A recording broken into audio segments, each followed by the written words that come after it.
പ്രധാനമന്ത്രി നരേന്ദ്രമോദി പങ്കെടുക്കുന്ന വിവിധ വികസന പദ്ധതികളുടെ ഉദ്ഘാടന ചടങ്ങിൽ നിന്ന് പൊതുമരാമത്ത് വകുപ്പ് മന്ത്രി മുഹമ്മദ് റിയാസിനെ ഒഴിവാക്കിയത് ശരിയല്ലെന്ന് എം.പി. രാജേഷ്.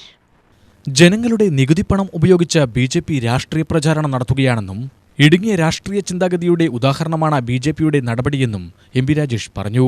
സ്വന്തം മണ്ഡലത്തിൽ മറ്റ് ഔദ്യോഗിക പരിപാടികൾ ഉള്ളപ്പോൾ ഇത്തരം അസംബന്ധങ്ങൾക്ക് നിന്നുകൊടുക്കില്ലെന്നും പോകില്ലെന്ന് ഇന്നലെ തന്നെ തീരുമാനിച്ചിരുന്നുവെന്നും അദ്ദേഹം പറഞ്ഞു. അതുകൊണ്ട് അതിനൊന്നും നിന്നുകൊടുക്കാൻ സൗകര്യമില്ല എന്നതുകൊണ്ട് ഇന്നലെ തന്നെ ഞാൻ തീരുമാനിച്ചിരുന്നു ഞാനിതിന് പോകുന്നില്ല എന്നത്. നമുക്ക് ഒരുപാട് പരിപാടികൾ മണ്ഡലത്തിലുണ്ട്, ധാരാളം പരിപാടികളുണ്ട്. അതെല്ലാം കളഞ്ഞ് ഇതുപോലുള്ള അസംബന്ധങ്ങൾക്ക് നിന്നുകൊടുക്കാൻ സൗകര്യപ്പെടില്ല എന്നതുകൊണ്ടാണ് ഞാൻ നേരത്തെ തന്നെ തീരുമാനിച്ചത്. ഇത് ഇടുങ്ങിയ രാഷ്ട്രീയം, ഇതാണ് BJP മനസ്സിലാക്കണം. ഇടുങ്ങിയ രാഷ്ട്രീയം. ഇപ്പൊ ദേശീയപാത എങ്ങനെ യാഥാർത്ഥ്യമായത്?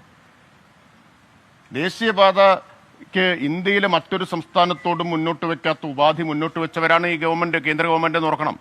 അവർ പറഞ്ഞു നിങ്ങൾക്ക് ദേശീയപാത ഉണ്ടാക്കണമെങ്കിൽ ഭൂമി വിലയുടെ 4/1 നിങ്ങൾ വഹിക്കണം. 5580 കോടി രൂപ കേരളം എണ്ണിക്കൊടുത്തത് കൊണ്ട് മാത്രമാണ് ദേശീയപാത ഉണ്ടായത്. ഇന്ത്യയിലെ ഒരു സംസ്ഥാനത്തിനും ഈ അവസ്ഥ ഉണ്ടായിട്ടില്ല. ദേശീയപാത ആരുടേതാണ്? ഇന്ത്യ ഗവൺമെന്റിൻ്റെതാണ്. ആരാ നിർമ്മിക്കേണ്ടത്?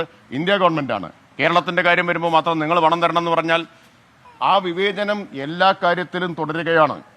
ആ വിവേചനം ദേശീയപാത നിർമ്മിക്കുന്നതിൽ മുതൽ അതിന്റെ ഉദ്ഘാടന ചടങ്ങിൽ വരെ കാണിക്കുകയാണ്.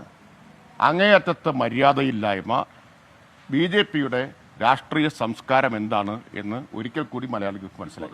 മുൻപ് തിരുവനന്തപുരത്ത് പ്രധാനമന്ത്രി പങ്കെടുത്ത ചടങ്ങിൽ പ്രത്യേക VIP പാസുമായി എത്തിയ തന്നോട് SPG ഉദ്യോഗസ്ഥർ ആധാർ കാർഡ് ആവശ്യപ്പെട്ടത് ഞെട്ടിച്ചതായും മന്ത്രി പറഞ്ഞു. UTV news, Palakkad.